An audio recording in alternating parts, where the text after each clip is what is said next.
Welcome to Donmar TV News Channel, mga nagbabagong balita sa buwan ng Agosto. Willie Revilla may hijack Roque, press briefing to promote charity, GMA show. Sabi nga ni, ito na lang, pa-play ko na lang ho sa inyo kung paano binanatan at sinunog ni Willie Revilla may ito si Pia Ranada ng Rappler. Okay? Papa-play na lang natin para makita ninyo kung gaano katarantado talaga itong Rappler na ito, ha? Okay, pasok! Idol! Bigyan ng jacket yan! Kagaya na sinabi ko kanina, meron lang akong gustong sabihin sa inyo lahat. Okay. Alam ko maraming nanonood ngayon pero importante po ito. Noong last Friday po, August 7, meron pong lumabas na write-up. Katatapos lang birthday ko yun. Baka pwede ka magpa-jacket. At meron po sinabi doon na ako daw ay nag-hijack o bilang I stole the show. Ayan po, kung napapanood nyo, ayan. Ayan. Willie Revilla may hijacks Roque press briefing to promote Ayan. charity GMA show. Okay. At ito po ay sinulat ng isang writer o reporter na ang pangalan niya ay Pia Ranada. Okay? So, hindi ko po siya kilala. At huwag nang kilalanin. Ang gulo lang yan. Sinulat po niya yan noong Friday, I think, no? Una sa lahat, ipapaliwanag ko lang ho yung sitwasyon na yon. Bago pa mangyari yan, about 2 weeks ago, lagi kong sinasabi dito sa ating gobyerno, sa inuman nung pwede magsalita dito, na open sila magsalita para po sa impormasyon ng ating mga kababayan. Well, MMDA, una ko na imbitahan dati dito si Secretary Nograles, na napakaganda ng interview ko, napakaganda ng papaliwanag niya. And then, nung lalabas na yung mga jeep, mga buses, inimbita ko ang MMDA, of course, Secretary, no? Tama ba? Yusek, o ano man, si Miss Pialago. Yan. Para may explain ho niya kung ano narinig ako. And then one time, nasabi ko din ho, dito sa programang ito na mas maganda ho ma-explain para sa ating mga kabayan kung ano ba yung NECQ, GCQ, ECQ, para ho meron kaming kaalaman. Tayong lahat, hindi lang ako, para po sambayan ng Pilipino. And then last Sunday ho, si Secretary Harry Roque, as a spokesperson ng Malacanang, tumawag siya sa akin early morning. Nagulat ako, sabi niya, Willie, di ba nag-guess ako sa'yo? Pwede bang tulungan mo kami? Kasi kailangan ko magsalita dahil nagsalita ang presidente. Sabi niya, pag Gwen, salamat, Gwen. Maisabi ko yan sa sambayan ng Pilipino, sa ating mga kababayan. Okay. Ang nangyari po, naisa na po yung kanila pong RTVM studio sa Malacanang at ang kanila pong PTV4 dahil nagkaroon din ho ng mga cases doon na naging positive. So, sinarado daw po yun. So, wala po silang studio magagamit. So, nung tinawagan ho niya ako ng umaga, right there and then, pumunta na po ako sa Will Tower, ako na ho nag-asikaso. Inasikaso ko, at ito po yung studio, kung pwede natin pakita. Yan po, pakita lang natin, direct. Ay, ganda naman yan. Yan po yung studio yan ang pangarap ko, ginagamit ganyan. po ng Secretary Harry Roque. Grabe. Magmula po last week, starting pangarap last ko yan Monday, magkaroon ng studio. Dahil direktiba po ang ating mahal na Pangulo dahil sa request po ng ating mga frontliners na doctors at yung mga medical nurses. Ayan po, ginawa ko po ng paraan yan. Yung mga tao, ako ho nag-ayos yan, kami ho dito, early morning para may magamit po si Secretary Harry Roque. Ngayon ho, parang nung start pa lang nung Monday, sabi ni Secretary Harry Roque, Willie, pwede bang lumabas ka lang para lang pasalamatan kita? Sabi ko, sir, hindi ho appropriate dahil hindi naman ako politiko and also I have my own show. Okay. So, dumating yung Monday, Tuesday, and then I think, nahinto ba sila ng walang Thursday. Bumalik sila last Friday. Noong last Friday po, sabi niya, baka huli na namin itong araw. Pwede bang lumabas ka lang para lang mapasalamatan kitang personal. Kaya ako nung lumabas ako... Sandali, malinaw yan ha, malinaw. Huling araw na kasi nila spokes doon sa Will Tower. So, inimbitahan niya si Willie. Okay? It's not the other way around. Hindi, ako pupunta dyan, ako mag-guess. Sabi ni Willie, hindi ganon. Si Spokes Harry, pasasalamat kasi nga, hindi, alam nyo kasi merong COVID dun sa Malacanang yung sa kung saan nag-press briefing, kaya tinigil dun. Para mapasalamatan, inimbitahan ni Spokes Harry. Tandaan ninyo si Spokes Harry ang nag-imbita kay Willie, hindi si Willie ang nagpilitan sa sarili niya. Buhat pa ako ng bangko, di ba? Yung ibang pagbubuhat ng bangko, binuhat ko talaga yung literal na bangko. At di ba medyo naging masaya para to lighten up the situation na parang masyadong mabigat. So, yung pagbibigay ko ng tulong na yon, dahil sa napapanood ko sa mga news, yung 24 oras, yung ating mga dakila kung tawagin natin mga super na mga jeepney na namamalimos na, doon na nakatira, yung mga anak nila. Ang hirap po. Medyo naramdaman ko doon na mahirap ang buhay nila. Hindi lang naman sila, tayong lahat. Meron naman akong konting naipon, hindi ho nila alam na magbibigay po ako nung naipon ko na yon na pwede naman. Okay. Kaya ginawa ko ng paraan kahit paano. Basta yan na yan. Ito sa bandang dulo na tayo, talon tayo. Ito lang hindi lang ho yan ang ibibigay ko. Sa susunod na buwan, pwede sa Malacanang studio, dito pa rin, welcome po sila dito.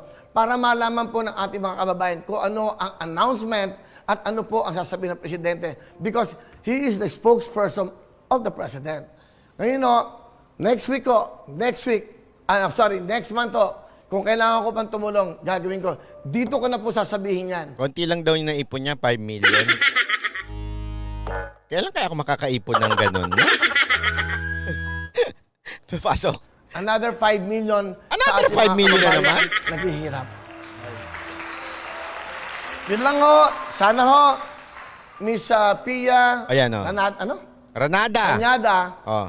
Wala akong pinagsisikat at hindi ko kailangan gawin yon. Alam mo bakit? Ang mga bida dito sa programang to, yung mga nangangailangan. Sana sa pagsulat mo, alamin mo muna kung ano istorya. Kaya nga sinasabihan kayo na fake news kayo. Ayun! Hindi totoo ang sinasabi mo. Never ka kung mag-hijack. Kung pala ang hijack ay kabutihan, mag-hijack na lang tayo kung magbibigay ang mga hijacker na 5 million. Yun lang po, huwag kayong mag-alala. Nandito ang tutok tuwing GMA7 ang inyong lingkod. Tutulong kami habang buhay. Thank you very much. Ayun. Alright. Ayos. Salamat. Saludo kami sa'yo, Kuya Will. Kuya Will, jacket ko naman. Kuya Will. Yan Tama si Kuya Will di ba? Sabi nga niya kaya kayo napaparatangang fake news kasi totoo naman talaga. Pabira kayo, anong hinijack?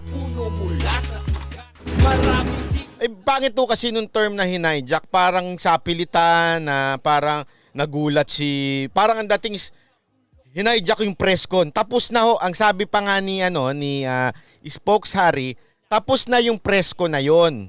Okay, tapos na mga question and answer. Kaya lang bago magtapos, gusto niyang magpasalamat kay Willie Remillame. So tinawag niya, hindi nga prepared Siya mismo kumuha ng upuan niya, tinabi niya at yun. Tapos dun on the spot, naisip niya magbigay ng 5 million. Tapos next month, 5 million na naman. Ang bait ng tao. Okay, sabihin na natin marami niyang ginawa noon. Oo, pero ngayon, ang importante, uy ate, 5 million yan. Alam mo ba ibig sabihin ng 5 million? Pinaghihirapan ng tao yan. 5 million yan. Ibibigay lang ng ganun-ganun. Ang laking tulong noon, te. Kaya nga sabi niya, kung mag-hijack, mas magbibigay lang 5 million, ipa-hijack na lang natin araw-araw ang press con. Ako papayag ako dyan. I-hijack na lang lahat ng artista. Tapos ito ang parang paratang is parang pinopromote Ito, tingnan nyo Ito parang yung GMA show pinopromote. Sa totoo lang, mas maraming nanonood, pasensya na, sa GMA show kaysa naman sa press con.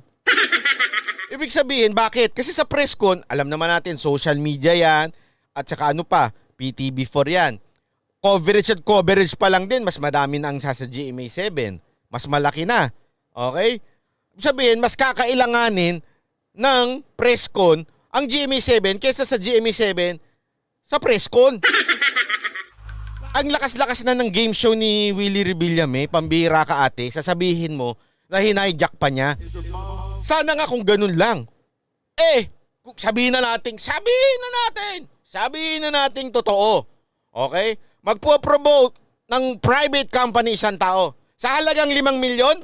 Puta, kahit ako pa, araw-arawin mo yan mga 3 kumpanya. Magbigay ng 5 milyon tuwing mag-ipopromote. Bakit di natin gawin bilang gobyerno? 5 million yan, te. Ang dami matutulungan yan. Galit na galit kayo, nagugutom ang tao. Eto na nga, may 5 million. Rereklamo pa kayo, sabihin nyo, hijack. Nakalaban lahat kapag mali ang bunga ng puno mula sa ugat. Subukan mo. Hindi din naman sira ang ulo nito ni PA, no? Sabi ko nga kung ito, Libre lang, walang ginawa. Medyo yung sinasabi niya, nag-promote. Pwede pa, ganun, di ba? Pero, 5 million magbibigay ka, hindi mo kailangan ng presscon. Presscon ni Harry Roque para magbigay ng 5 million. Kung gusto lang magpaandar nito ni Willie, ay punta siya sa kalsada. Mamigay lang siya dyan. Tapos tawagin lang niya GMA. At saka iba pang mga news, magpamerienda lang siya sa inyo. Mas malaki yon, sigurado ako, mas malaki ang promotion na magagawa nun. Namigay ka ng 5 million eh. Posibleng hindi ka ma-promote nun. Dyan nga sa paglabas niya pa nga dyan, okay? Nadihado pa nga siya ng konti. Bakit? Pwede siyang masabihan na pro-government. Ayan na naman yung mga anti na hinayupak. Yung mga makakaliwang grupo. Sasabihin na naman, ganito. At tuta ni Willie, ganon. Kung meron tuta ng China, tuta naman ni Willie, ganon, di ba? Mas delikado pa nga yan. Bakit? Pumunta siya dun sa side na, sandali. Pwede niyang sa totoo lang, pwede niyang dumiretso na lang siya dun sa alam mo yung mga paandar ng mga vice-presidente ninyong peke? Yung paandar niya napupunta dun sa eksena, mamimigay, o ganon. Yun na hijack. Hijack sa mga katangahan ninyo. Sa mga utak ninyong walang laman. Ito na ang panahon upang kami Mary G. Sweargorge. Ang hirap naman ang apelido mo, Sweargorge. Salamat sa $5. Pabati naman dyan. First time ko sakaling mababati mo. Lagi ako nagdo-donate pero di mo naman ako pinapansin. Ha? Mary G, that's impossible. Joel De Los Reyes, $5. Ay, lamang na lamang ang mga taga-Amerika ngayon Panat by keep up the great job. Shout out to my mother, Emma De Los Reyes, and my brother, Jose Marie De Los Reyes, and Iloilo. Mga taga-Iloilo ka? Mga mga taga-Bacolod ba? Binabati ko mga taga-Iloilo ha? Malapit tayo sa mga taga-Iloilo, yung aking number 1 stop. Si Roberto Ticapia, taga-Iloilo yan ha? Taga-Bacolod yan. At lahat ng mga PA namin, puro mga taga-Bacolod. No one is above the law. Ay nako, hindi ka ako dito kay Pia Ranada. Diba ang sablay-sablay nito ni Pia Ranada, ewan ko ba kung saan pinanganak itong tao na ito. Parang walang puso Hindi naman political na tao to si Willie Rebillame. Hindi naman siya ganyan na tao. Hindi nga namumulitika yan. Pero asan ang puso mo para pagdudahan yung 5 million? O hindi naman pagdudahan, hindi para pagdudahan, mali yung term. Para kulayan mo pa ng pangit yung taong nagbigay na ng 5 million na walang kapalit yan, ha? Ate. Kasi naman pandesal, pinopromote nyo nga Nagbibigay ng pandesal, pinopromote nyo Yung nagbibigay ng stock, pinopromote nyo Nagbibigay lang ng ilang food pork, anong tawag doon? Yung pagkain. Naka-styro. Yun nga, pinopromote nyo Ito pa, 5 million? Hiya naman. Lalagyan pa ng Malaysia, sabi nga.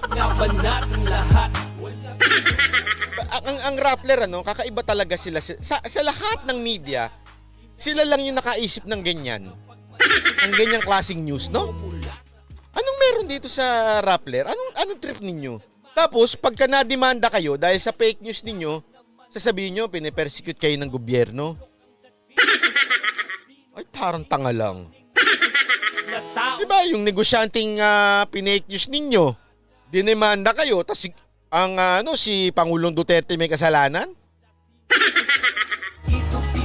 Parang atay, ang goal ata nila, mademanda. Yun ata ang goal nila. Ang goal ata nila, mademanda sila, tapos medyo yung makulong-kulong para may drama, tapos makatanggap ng award international. Parang ganun.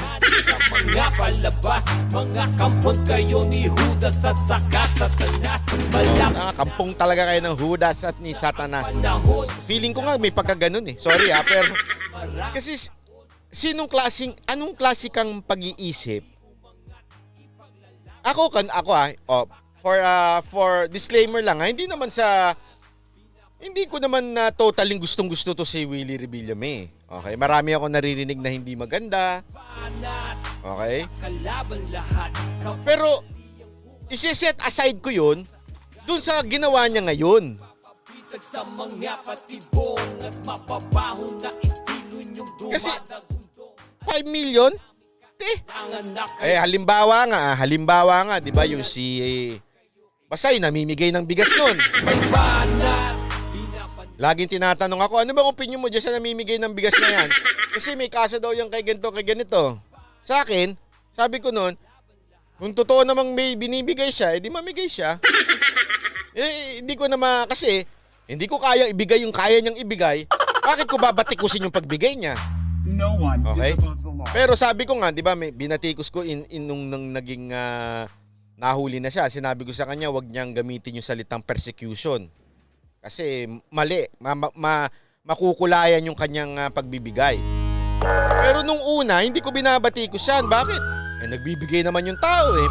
Yung ihiwalay ko yung kaso na meron siya. Okay?